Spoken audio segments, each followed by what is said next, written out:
Happy Spooky Day, real ones! Unfortunately, my original video idea for this month had to go back to the shelf for a bit because there was just no way to get it done in time without sacrificing the quality and attention to detail that I like to be known for. However, when life hands you lemons, you make lemon juice because life didn't give you water or sugar, and ultimately it just wants to see you suffer. So as a small consolation, I've squirreled in another direction to instead bring you my 20 favorite horror short films that you can find right here on the tube. I quite enjoy horror shorts, which I'm going to actively avoid saying for the remainder of the video because it's an actual nightmare for me. Horror shorts, fuck. When you don't have the time to commit to or ability to choose a full-length scary movie, well, these short films are a perfect way to get a quick bite of fright and instigate your fight or flight. Stop that! While it is true that many of these end up following a similar formula with an unfortunately underwhelming payoff, for every handful of those you find a real gem that stays with you, and so I want to highlight what I feel are some of the best ones to give you a nice playlist for yourself if you've never indulged. And it should go without saying, I have not seen every one of these that are out there, and with the sheer number of them, I am sure to have missed some good ones along the way, so by all means, feel free to give me your favorite ones down below if I don't mention them, or even if I do and you just want to gush. One last thing, as a forewarning, because of the nature of these being on the short side, I'm not going to be showing too much of the actual footage of the film because of copyright issues and whatnot, and I'm also going to be fairly brief in my explanations because I don't want to give away the goods. Now, with all that out of the way, let's get right into number 20. Kicking us off is The Sanctuary. This takes us along with a woman who wakes up on an operating table with a surgical wound and has to quickly put the pieces together of where she is and what is happening. And as she does figure it out, we peel back a sinister group's twisted intent. I really like the idea of the story, although I feel it could have maybe been executed just a bit better, as it feels like it jumps around a bit too much for my liking, which prevents it from being any higher. However, if we were going simply off of production value, this would be much higher as it does have some nicely done shots and there is certainly potential. Overall, a good entry to kick us off, just go into it with somewhat tempered expectations. In at 19 is Catch Your Breath. This is a classic take on a version of a Bloody Mary style game where after being peer pressured into playing along by his brother, a young man finds himself having bit off a bit more than he can chew when he starts being haunted by an ominous creature that is able to move towards him so long as he is actively breathing, with holding your breath being the only way to get distance. Nice little twist that if you're like me will have you holding your breath to see how well you could stack up. This is a cool idea that should most definitely be explored more, as I think there could be something here, but I would probably adjust the creature design just a bit. It's creepy, but I think there is more that could be done with a bigger budget. Still, certainly worth your time. Number 18 is going to be Simone. This one tells the story of the titular character Simone, an artist who is adjusting to the pandemic and struggling with all the things that are related to that, including a sick mother she is separated from and financial issues that are about to see her kicked out of her apartment. This is a fantastic example of a person going mad, and they sell the losing grip of sanity in a very convincing way, which leads to a couple of nightmare-inducing experiences and an ending that is clearly trying to convey a message. We don't have time to get into what that is, and you can interpret it however you wish, and we can talk about that down below. I also really like the use of music in this one and the way the tension builds during the quiet moments, and the actor who plays Simone does a great job as well. Coming in at number 17 is Miner's Mountain. This follows a sheriff of a small mountain town in North Carolina who deals with the fallout of the events of a disturbance call he answered that led to the murder of a local woman. As the story unfolds, we not only learn what really happened that night, we learn that there is something inhuman living in the darkness of the hills, brutally killing anything that comes near. This has a great atmospheric feel as they really make you feel like you are out in the middle of nowhere along with our characters, and the performances are all really well done. The creature design is cool looking, and this is another one that I could see being fleshed out into a full-length picture, as I think it would fit in well with the same fans of movies like The Hills Have Eyes and The Descent. At 16 is Curve. Again, this one is a very simple concept that just works so well. A woman awakens lying precariously on a curved structure that sits above what looks to be an endless void. This is basically the 127 hours of scary shorts as we follow her nail-biting and painstaking attempts to save herself from falling into the terrifying unknown that begins producing horrific sounds from within, implying what might be waiting at the bottom. This one is likely to have you cringing at the pain and the exhaustion of the very real agony one would have to put themselves through in order to have a chance at survival if they found themselves in this position. This may not have the jump scare factor when it comes to being scary, but still brings its own version of having you saying, "Thank God it's not me." Number 15 is The Smiling Man. No, not the one you're probably thinking of. Don't worry, we'll get to him. This is a great take on the old adage of an evil entity being able to copy the voice of someone you trust and getting you to put yourself in danger. It follows a young girl who comes down from her room to find that she is being called by something that is in fact not her mother.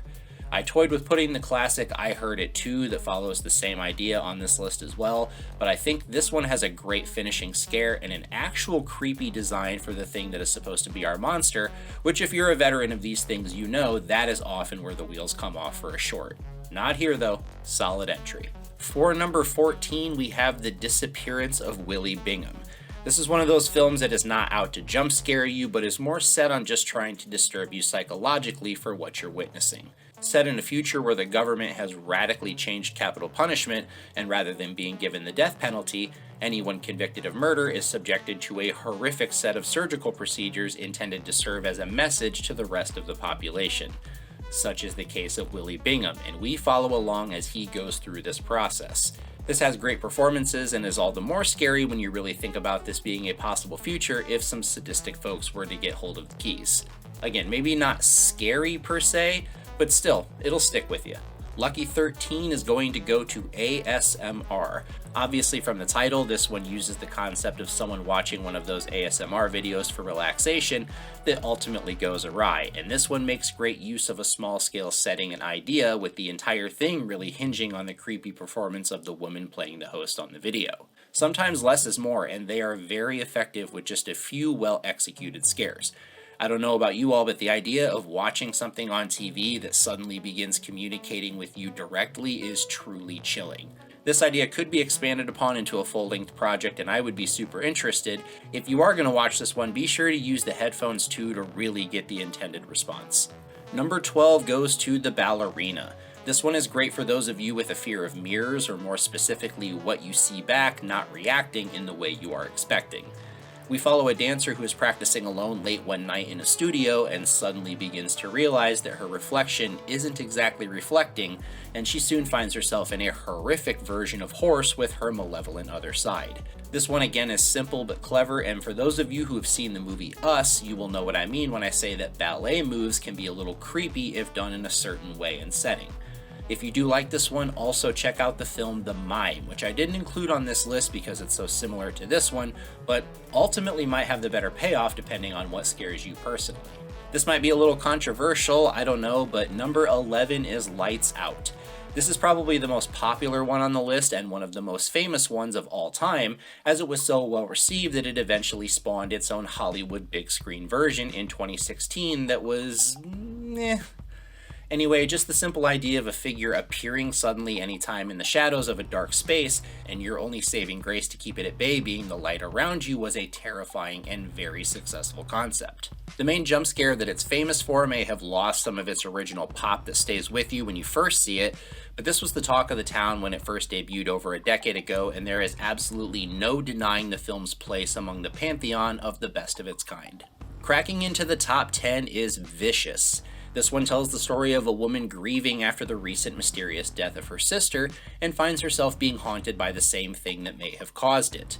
It's a little on the derivative side at this point, but this is another solid entry in the something is in my house bucket of movies and does a lot of things right. They do a lot of switches from third to first person, and the timing of this is executed really well. The being itself is really scary looking, and there is also one really good scare that I don't want to ruin, but you'll know it when you see it, and if you already don't like being by yourself in your room at night, you're gonna love this. Coming in respectably at 9 is Stuck. This is the most recent one that I watched that made the list, and I'm so glad that I did because this is another great entry that brings something totally different. A former gymnastics world champion turned trainer after an injury derailed her career, deals with a shady character that has been hanging around her gym and oogling her young female students. This has a really good story, performances, and effects, and it is unique in the fact that it doesn't rely on any jump scares or otherworldly entities, and as far as being scary, it will hit ladies differently than it hits the guys. Just wait, fellas. It also has an awesome payoff that everyone will love regardless of your gender. Number 8 is The Chair. On the surface, this appears to be just a story of a man who brings home a chair he found on the side of the road, which, if you believe some cultures, is not something you should be doing anyway. Anyway, shortly after he does this, he begins to be psychologically tortured by doing so, including blacking out and losing entire blocks of time, and seemingly being slowly driven insane.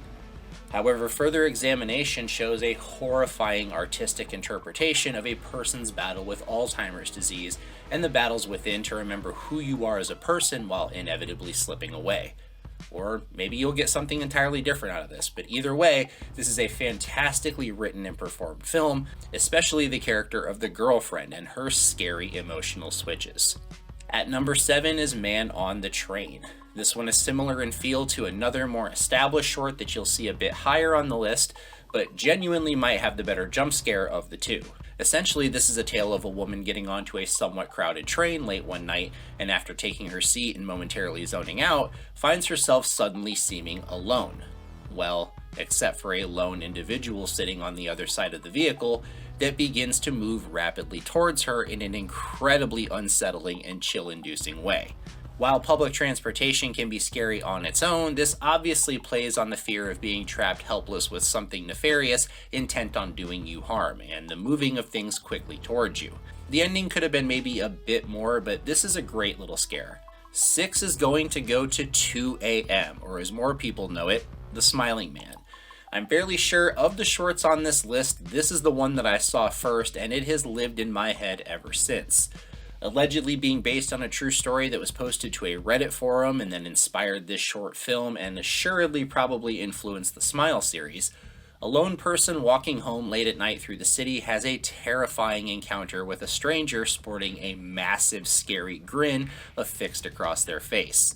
This perfectly encapsulates the fear of being caught in a situation alone with someone who may not be all the way there, or maybe even worse, and having to quickly flee for your life as they suddenly close ground. It will certainly have you looking around every corner praying that you don't see a creepy figure waltzing toward you. At number 5 is going to be The Other Side of the Box, and of all of the films on this list, this one wins the award for having the most frustrating characters and decision making. However, despite that, it doesn't take me out of it too bad because this is an otherwise creepy and well-performed story about a couple being visited by an old estranged friend that bestows to them what appears to be a harmless gift on the surface, but soon becomes clear that it is anything but as they learn that something is living in the box's bottomless void. This is similar to The Ring in that vein of unexpectedly having a curse passed on to you that you now have to solve, and also if you have a fear of moving things towards you when you're not looking away from them, this has you covered. Number 4 is Heck. Sometimes sadness can be cathartic and thought-provoking, like the way that the movie Joker makes you feel after watching it. Sometimes sadness can be disappointing and unfortunate, like the way Joker 2 makes you feel after watching it. And then there's times where sadness can be horrifying and soul-crushing, leaving you with emptiness and despair. That's how this one makes you feel afterwards. This was the inspiration behind the very successful film Skinkmarink, and while this is a long one amongst this list, clocking in at around 30 minutes, it's really worth the investment as it invokes this real sense of unease and ultimately devastation when you put all the pieces together. I'm not going to give anything else away because you really should just experience this one blind if you can. Coming in at number 3 is Copy, and this is the newest kid on the block as this one just hit YouTube a couple of months ago. This came as a real pleasant surprise and genuinely gave me goosebumps as I watched it. This has a lot going for it with a well-crafted narrative and a nice theme acting as a through line that really drives the big scares and makes them feel so much more powerful. A young pregnant woman struggles to come to grips with the trauma of dealing with her family medical history and the relationship with one member in particular. This has amazing camera work and they make great use of the copier effect that's acting as an environmental key and also the intercom. Oh, and if the fear of something coming up the stairs after you is one of your things, which personally majorly unsettles me, well, this one's going to get you. It deserves a ton of views and a lot of praise, so go check it out. Taking our silver medal is going to be Snake Eyes, and for a very long time, this stood atop my ranking list, and honestly, there was some back and forth over where it was going to land on this one, but even though it was ultimately dethroned as the number one, this is still a very scary and wonderfully done short. This is essentially just a woman standing in a lone circle of light surrounded by darkness all around her, and an evil that lurks in it getting closer and closer with every round of a terrifying dice game. This is another one of those that is meant to be experienced while wearing headphones so you can be fully immersed into it and catch all of the haunting sounds going on around and really make you feel as though you're there also. It's also clearly sending a message that, again, I won't spoil because of what it adds to the moment. It pretty much has everything you need to give you a great scare that stays with you for a bit afterwards. But there was one better. The new king of the list, number one, has to go to Portrait of God. For someone like me with a complicated religious past that has separated themselves from it, this hit all of the right buttons to have me thinking about it days later and still get the chills. This follows a college student who is prepping for a presentation on a piece of artwork titled Portrait of God, that to most appears to be nothing but an undiscernible blob, but to others appears as an image of God peeking through the nothingness, and we are led to believe that this is contingent on one's faith.